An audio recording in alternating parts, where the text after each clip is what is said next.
Hey yo teman-teman, balik lagi di channel YouTube kesayangan kita, Bahas Cuan bareng Izam.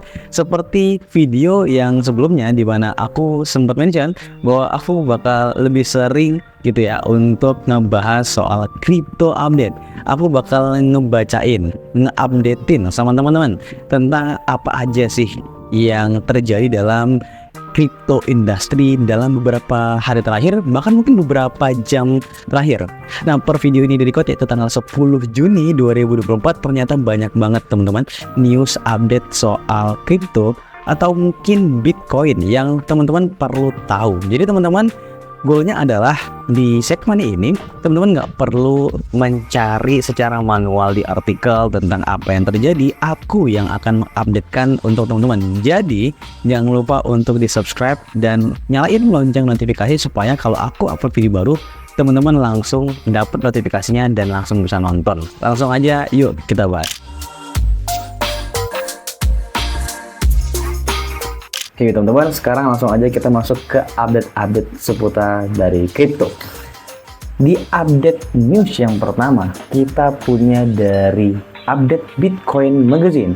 Just in, El Salvador now owns 5.774 BTC worth over $400 million. El Salvador is winning. Kita lihat videonya teman-teman ya.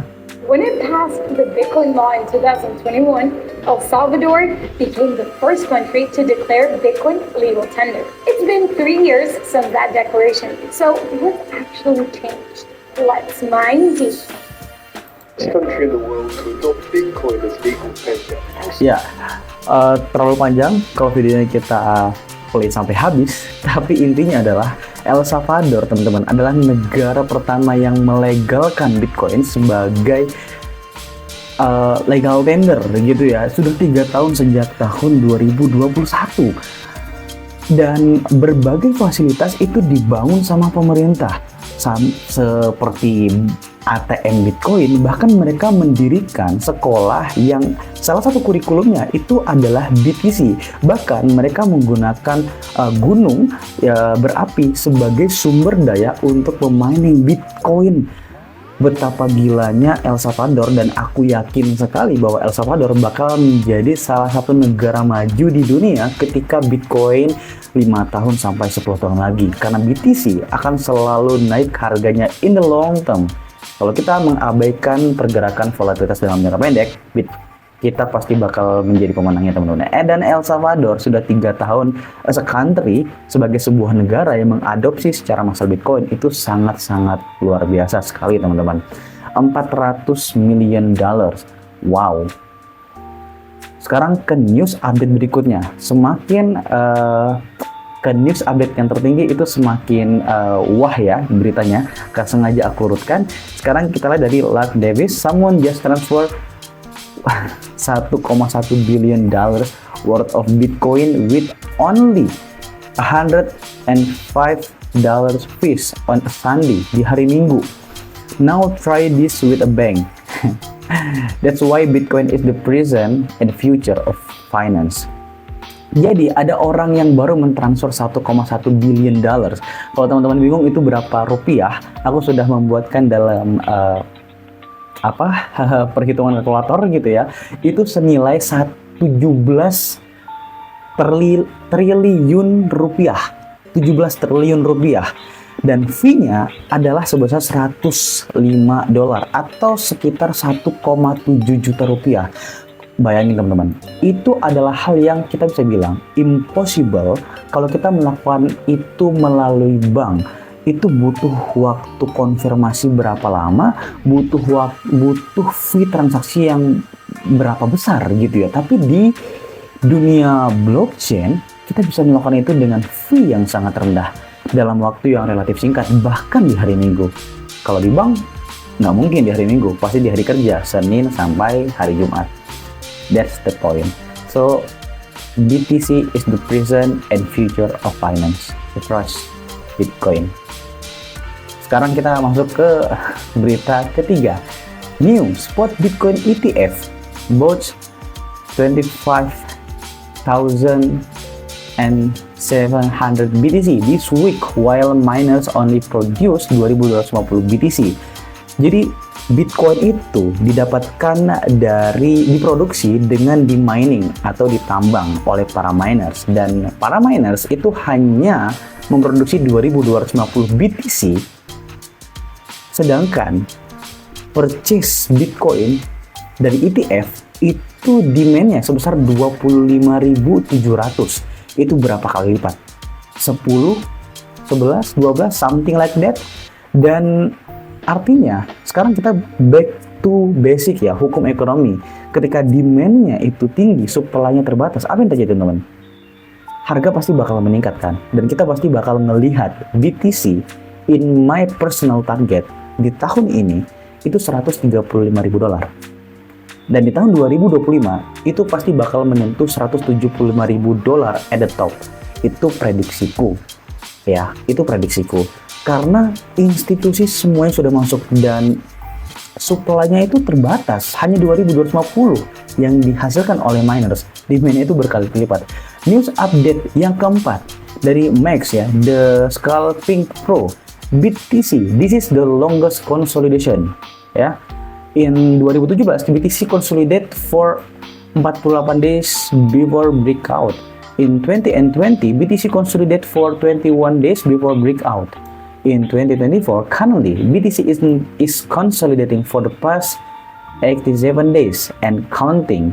Kita sudah, ini adalah consolidate yang lebih tinggi dibanding 2 cycle sebelumnya, yaitu 87 hari ya, dan terus berjalan. Once price breaks out of this consolidation range, we are going to witness a massive upside rally. Ya, kita perbesar di sini. Di sini si Max ini memprediksikan BTC itu bisa sampai $245.000. Itu sangat besar sekali, tinggi sekali teman-teman. Sekarang kita di range $69.000 karena BTC kemarin baru aja sedikit mengalami penurunan, which is good for us karena kita bisa serok di harga yang rendah. Kalau ini bisa di breakout, maka kita possible untuk menembus ATH kita yang sebelumnya, yaitu di area $73.000. Nah, aku selalu bilang juga bahwa kita punya target untuk menembus ATH sebelumnya di $73.000, dan kita bakal mencoba untuk menembus area $88.000. Kenapa? Karena ini adalah angka psikologis, dan kita bakal mencoba untuk menembus area $100.000 karena ini adalah angka yang psikologis juga. Kalau kita berhasil menembus $100.000, maka kita akan easy untuk mencapai 110, 120 sampai $135.000. Next update yang berikutnya dari Max juga, The Scalping Pro, don't get shaken out. Ya, sekarang kita lihat perbesar chartnya seperti apa, ATH yang seperti ini. Kita masih di area ini teman-teman. Ya, kita masih di area ini, which is kita masih, bahkan even kita belum mengalami yang namanya parabolic movement. Parabolic movement adalah pergerakan BTC yang naiknya itu bukan linear, tapi parabolik. Jadi seperti set gitu ya, set gitu. Nah, kita sudah mengalami momen parabolik di cycle yang sebelumnya, dan harusnya if history repeat itself, kita bakal melihat parabolic movement di cycle kali ini sekali lagi. Oke? Nah, dari Mr. Crypto ini juga sangat menarik sekali. There is so much Bitcoin liquidity sitting above $74,000. Only a matter of time until BTC grabs it. Apa itu liquidation? Ya, liquidation leverage ini adalah orang-orang yang memasang short atau menebak bahwa Bitcoin ya short lah ya, kita bilangnya short ya teman-teman. Nanti silakan googling aja short, artinya mereka memasang target bahwa Bitcoin itu turun. Nah, kalau Bitcoin itu mencapai $74.000, maka akan banyak sekali orang-orang yang terlikuidasi teman-teman di sini. Dan teman-teman harus ingat selalu hukumnya dari market maker tuh lebih pintar daripada kita para retail. How movement BTC ini bekerja, dia akan selalu menuju ke arah liquidation yang terbanyak. Kalau di sini kita lihat bahwa banyak orang yang nge-short Bitcoin, maka Bitcoin most likely akan menuju ke sana, teman-teman. Ini sudah hukumnya seperti itu. Kita hanya menunggu waktu aja. Kalau BTC bisa mencapai $74.000, maka akan banyak sekali uang dari orang-orang yang terkena likuidasi, teman-teman. Hanya menunggu waktu aja. Dan Bitcoin 74.000 itu pasti tahun ini. Pasti tahun ini. News update yang berikutnya, kita bisa ngeliat dari sini, dari Luck Davis. This will make slow bank transfers a thing of the past. If you've ever done a bank transfer, you know how crap they are. Ya, banks adopting blockchain. This is huge. MasterCard, together with Citigroup, Visa, and JP Morgan are testing the use of blockchain technology for tokenized asset settlement. Yeah. This is funny. First, they ignore the crypto blockchain technology, and they laugh at it, it, fight with it. But now, since they could not win, they decided to use it. They're joining the party. They now ya, oke, ternyata tidak bagus. Artinya adalah, simpelnya adalah banks, ya, tadi Mastercard, Visa, dan lain-lain, itu dulunya mengabaikan kripto, mengabaikan blockchain technology. Kemudian mereka berusaha untuk menghajar industri ini, berusaha untuk mencekal industri ini. Tapi ternyata nggak bisa. Alhasil apa? Mereka berusaha untuk berpartisipasi di dalam blockchain industri. Mereka berusaha untuk ikut andil, memainkan peran di dalam Web3 industri atau blockchain industri ini. Dan kalau mereka sudah ikut berpartisipasi, ini adalah sesuatu yang besar untuk membuat industri blockchain, cryptocurrency salah satunya, itu semakin gila. Dan BTC sebagai part of it, kita bakal melihat harganya itu sangat signifikan, teman-teman. Wow. Sekarang dari news update berikutnya dari Angga Andinata. Aku respect sekali sama Ko Angga. When US, ya, jadi Ko Angga ini bilang bahwa negara ini udah potong suku bunganya, ya. Argentina udah 80% menjadi 70%. Brazil sudah ke 10,75. Kanada udah 4,75%. Swiss juga. China. Kapan Amerika? Nah, diperkirakannya tanggal 13 Juni. Kalau sekarang tanggal 10, berarti kurang lebih 13 hari lagi. 3 hari lagi, teman-teman. Kalau Amerika itu memotong suku bunganya, it means aset-aset yang high risk, yang beresiko tinggi, most likely bakal pump, termasuk salah satunya cryptocurrency dan juga BTC. Oke, kalau suku bunga dipotong sekali lagi, maka BTC atau kripto itu bakal naik. Kalau suku bunga itu tidak dipotong atau bahkan dinaikkan, maka aset-aset yang high risk termasuk kripto itu bakal down. Itu hukumnya. Teman-teman di note, ya. Nah, ini juga adalah news yang besar banget.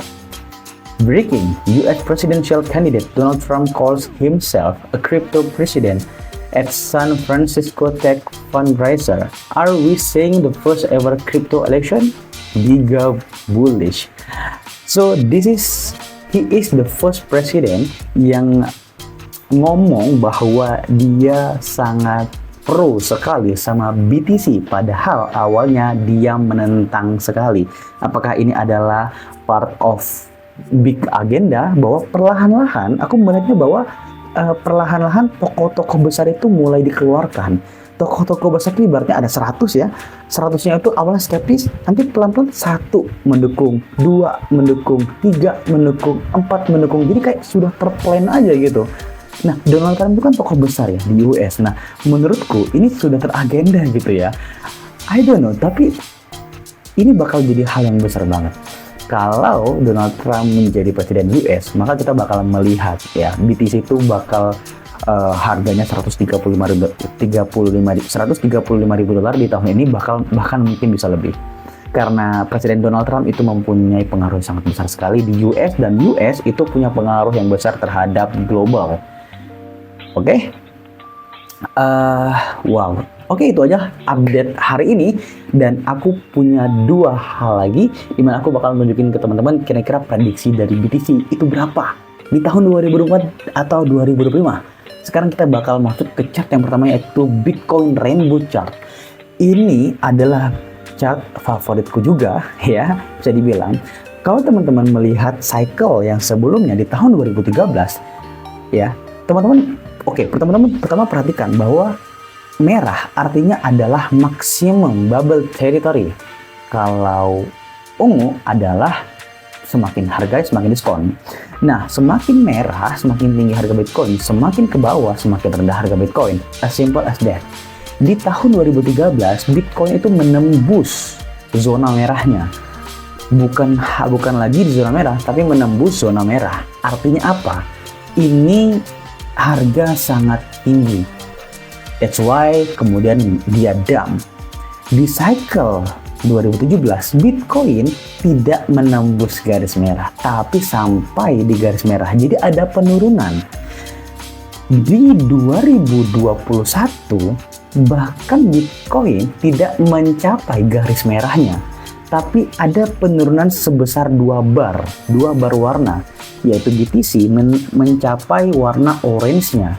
Nah, my personal opinion di 2024 BTC juga akan mengalami penurunan untuk all time high-nya kali ini, yaitu sebanyak 2 bar if history repeat itself. Nah, prediksiku adalah BTC tidak akan sampai di garis merah, juga tidak akan sampai di garis orange, tapi BTC akan mengalami penurunan 2 bar, yaitu ada di area garis kuning. Kalau di area garis kuning, kalau kita mention bahwa BTC akan out ATH di tahun 2025 akhir ya, maka maksimum harga untuk BTC itu adalah di area 200 hingga 285.000 dolar ya, kurang lebih seperti itu di area itu. Tapi aku menargetkan BTC 175.000 dolar di 2025 itu sudah oke banget. Oke? Ya, jadi ada penurunan ya. Jadi pertama tembus, kemudian penurunan 2 bar sampai ke garis merah, penurunan lagi 2 bar di garis orange. Sekarang aku targetkan ini penurunan 2 bar lagi sampai di garis kuning. Nah, ini juga dikonfirmasi sama Bitcoin dari chart yang satu lagi adalah Bitcoin stock to flow model. Nah, setiap stock to flow model ini membuat sebuah chart di mana ada sebuah lonjakan prediction setiap kali Bitcoin halving. Seperti ini 2013 Bitcoin halving di mana harga Bitcoin menembus area lonjakannya. Kemudian di cycle 2017 menembus area lonjakannya. Di 2021 apakah menembus? Tidak menembus. Lonjakannya tetap di sini dan BTC tidak menembus. Dan kalau teman-teman perhatikan bahwa BTC semakin lama semakin mengalami penurunan dalam hal ATH-nya. Ya, dan prediksiku juga sama. Bitcoin tidak akan menembus, bahkan tidak akan sampai di area lonjakan, tapi di bawah area lonjakan. Kalau kita predik atau asumsi BTC bakal sampai di area di bawah lonjakannya, maka kita bisa prediksi bahwa BTC in a maximum price itu bisa mencapai 230.000 dolar di range seperti itu. Jadi kalau kita mau aman 175.000 sampai 200.000 dolar itu adalah maksimum harga untuk BTC di 2025. That's my prediction, teman-teman. Dan aku rasa itu adalah harga yang sangat wajar sekali. Oke? That's all untuk update BTC dan crypto industry di hari ini, teman-teman. Tanggal 10 Juni 2024. Nah, gimana teman-teman? Semoga update-update yang tadi aku bacain membuat teman-teman menjadi orang yang lebih wise gitu ya dalam berinvestasi di dunia cryptocurrency. Karena industri ini bisa dibilang memang adalah industri yang high risk gitu, sehingga aku berharap informasi tadi berguna. Kita sudah membahas banyak banget, mulai dari adoption dari institusi tradisional ya yang mulai masuk di dalam blockchain ya, tadi seperti Visa, Mastercard dan lain-lain. Kita sudah memproyeksikan harga dari Bitcoin itu bisa sampai ke berapa melalui analisa chart.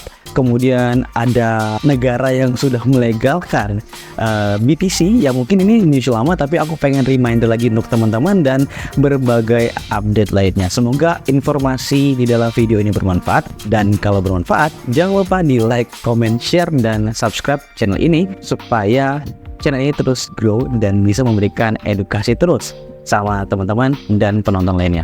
Thank you untuk yang udah nonton sampai habis. See you in the next video. Bye bye.